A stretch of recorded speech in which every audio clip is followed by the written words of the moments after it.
கண்டிப்பா சீமான் சேர்த்து இருக்க மாட்டார். இந்த இடத்துல நம்ம இன்னொரு விஷயத்த கவனிச்சு பார்க்கணும். திமுகல தான் முத ஆதவ அர்ஜுனா இருக்கிறாரு. அங்கிருந்து விடுதலை சிறுத்தைகள் கட்சிக்கு வராரு. திரும்ப விடுதலை சிறுத்தைகள் கட்சியில இருந்து டிவிகேக்கு போறாரு, தமிழக வெற்றி கழகத்துக்கு. இப்ப நாம ஒரு நல்ல உன்னிப்பா கவனிச்சு பார்த்தோம்னா இவங்க 3 பேருமே லிங்க்டு. அதாவது திமுக, விசிக, டிவிகே ஏதோ ஒரு வகையில. அப்ப 2 பேருக்கு இடையில இடைத்தரகர் வேலையை மறைமுகமா பாக்குறதுக்கு தான் இந்த ஆதவ அர்ஜுனா போயிருக்கிறாரு. திமுகவுக்கும் விஜய்க்கும் கண்டிப்பா சம்மந்தம் இருக்கு. திமுக தான் விஜய களத்துல இறக்கி திமுக அதிமுகவுக்கு மாற்ற இப்ப சீமான் மிகப்பெரிய எழுச்சி பெற்று வராரு. அந்த நாம் தமிழர் கட்சி பெரிய அளவுல வரக்கூடாது, அதோட வேகத்தை கட்டுப்படுத்தணும்னா ஒரு வேகத்தடை போடணும். அந்த வேகத்தடைங்கிறது பிரபலத்துவத்தோடு கூடிய அந்த விஜய ஒரு வேகத்தடையா போடுறாங்க. இதே வேகத்தடைய சீமானுடைய அசுர வளர்ச்சி, அரசியல் வளர்ச்சி, மாற்று அரசியல் எழுச்சியை தடுக்கிறதுக்கு ஒரு வேகத்தடை ஏற்கனவே இருந்த தேர்தலில் போடப்பட்டது. அதுதான் நடிகர் கமலஹாசன். அந்த நடிகர் கமலஹாசனை ஏவன் இந்த திமுக தான். அதே மாதிரி திரும்ப அந்த கமலஹாசன் திமுகலயே போய் சங்கமிச்சாரு. உண்மையிலேயே சீமான் கிட்ட எனக்கு பிடிச்ச நிறைய பேர் சொல்லலாம் சார் அந்த விஜயலட்சுமி இஷ்யூ என்ன. நான் ஒரு 2 பேர் சொல்றேன். ஒருத்தர் செயின் ஸ்மோக்கர், ஒரு பொம்பளை பிள்ளை இல்லாம அவரால் தூங்கவே முடியாது, அப்படிப்பட்ட ஆள் ஒருத்தர். இன்னொருத்தர் பியூர் சைவம், அசைவம் கூட சாப்பிட மாட்டார். அவர் பொண்டாட்டியை தவிர யாருடைய முகத்தையும் ஏறெடுத்து பார்த்தது கூட கிடையாது. சோ இப்ப இந்த 2 பேர்ல யாரு நீங்க நல்லவங்கன்னு சொன்னீங்கன்னாக்கா, இந்த சைவமா இருந்தாரு, அவர் மனைவியை தவிர யாரையும் இது பண்ணது கிடையாது அப்படின்னு தான் சொல்லுவீங்க. ஆனா நான் இந்த சைவம் மற்ற பெண்மணியை எதிர் நோக்காதவர் அப்படிலாம் சொல்றது யாருன்னா அவர் ஹிட்லர். இன்னொருத்தர் யாருன்னா அவர் ஒரு அமெரிக்க அதிபர் இல்லைங்களா. ஆனா சரித்திரம் பர்சனல் லைஃப பாக்குறது இல்ல, சரித்திரம் பொது வாழ்க்கையை தான் பாக்குறாங்க.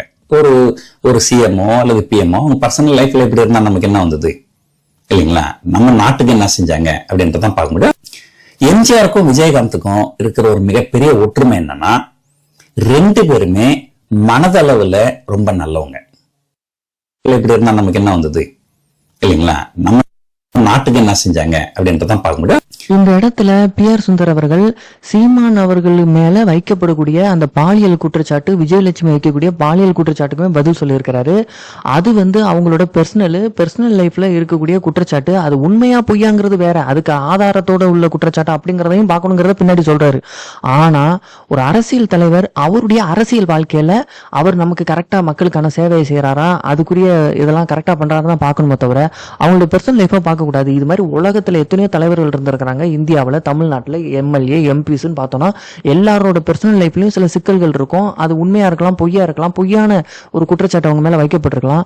அதெல்லாம் நம்ம பார்க்க கூடாது. அவங்க மக்களுக்கு என்ன மாதிரி இருக்கிறாங்க, என்னென்ன நல்ல விஷயங்களை நாட்டுக்காகவும் மக்களுக்காகவும் செஞ்சிருக்காங்கிறத நம்ம பார்க்கணும் அப்படிங்கிற விஷயத்தையும் PR சுந்தர் அவர்கள் சொல்றாரு. பர்சனல் லைஃப் அதை விட்டுருவோம், அதை பத்தி நம்ம பேசக்கூடாது இல்லைங்களா. அவர் செய்யற வேலையை ஒழுங்கா செய்யறா. ஒருத்தர் எம்எல்ஏ வருகிறார், நம்ம ஓட்டு போறோம், அந்த எம்எல்ஏ வேலையை அவர் ஒழுங்கா செய்யறாரா.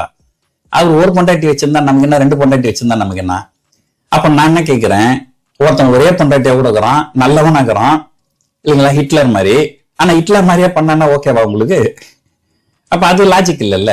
ஆனா அதெல்லாம் பேசும்போது அதுக்கு நம்ம கிட்ட சாட்சி இருக்குதா, சம்மந்தம் இருக்குதா? எதுவுமே இல்லாம சும்மா போற போக்குல இந்த பொண்ணாம வச்சுக்கிறான், அந்த பொண்ணையும் வச்சுக்கிறான் அப்படின்ற மாதிரி பேசுறது இப்ப என்ன பொறுத்தவரைக்கும் நாகரிகமான ஒரு இது கிடையாது. சோ அதனால அந்த சீமான் பேர்ல இருக்கிற அந்த விஷயத்த நம்ம விட்டுருவோம். அதை விட்டுட்டீங்கன்னா சீமான் பேர்ல கொள்கை அளவுல அவர் செய்யறது பிராக்டிக்கலா ஒர்க் ஆகும், ஒர்க் ஆகாது. அவர் ஒரு எம்எல்ஏ கூட கிடைக்க மாட்டாங்க, ஒரு மாநகராட்சி மேயர் கூட கிடைக்க மாட்டாங்க, அதெல்லாம் வேற விஷயம். ஆனா கொள்கை அளவுல சீமான் மேல ஒரு சிறிய குற்றச்சாட்டு கூட சொல்ல முடியாது. ஆனா விஜய் அப்படி கிடையாது. ஒரு பக்கம் ஒருத்தங்க 500 கோடி ரூபாய் கொடுத்துட்டு மறுநாள் அவனுக்கு கீழே தள்ளுறதுக்கு நான் எல்லா வேலையும் செய்வேன் அப்படின்னா, அப்போ இது எல்லாமே உள்ளுக்குள்ள டீலிங் இருக்குது. என்ன டீலிங்?